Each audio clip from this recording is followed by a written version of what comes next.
When I was young, my ambition was to own a horse. And if you've lived your whole life looking for something like that, when it comes along, it's just the best thing ever.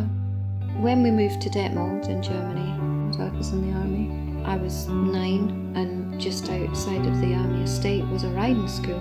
I spent all the time I could at the stables, and eventually got to ride a little pony and was actually gifted him. My dad came out of the army, and unfortunately to bring the horse back to Britain was far too expensive.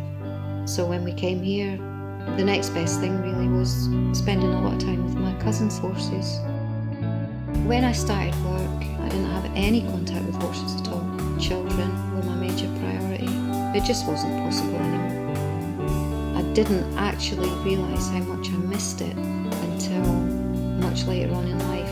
And I went with my cousin to the stables at night, and I realised then just how much I missed being around horses. I did feel that I was ready to own a horse, but the commitment is huge, obviously, so I had to put my family first, and I did put it off. And there was a time where the stables weren't doing so well, and one of the horses I'd actually spent a lot of time with was to be sold on.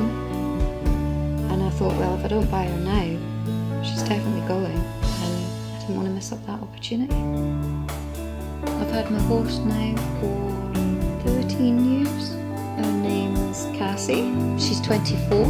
She's a little cob, 15 too. She's unique in the way that she has 2 blue eyes, and she's grey. She's calm, laid back. She's just perfect, really. Exactly what I needed. I can't fault her. Even when I was younger, the army stables, spending time with the horses, mucking out, never bothered me at all. Even now, it's not a chore, it's part of my daily life. The biggest bond that you make with your horse is during grooming, mucking out, just sitting quietly, getting to know your horse. It's definitely an escape. It's just what my whole life was about when I was younger.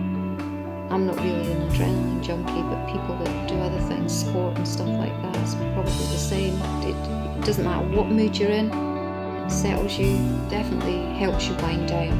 It doesn't work for everybody, but horses need you to be calm, need you to be quiet around them. They just rely on you so much for everything. It just changes your whole perspective, the whole way that you deal with things and the way that you treat other people as well.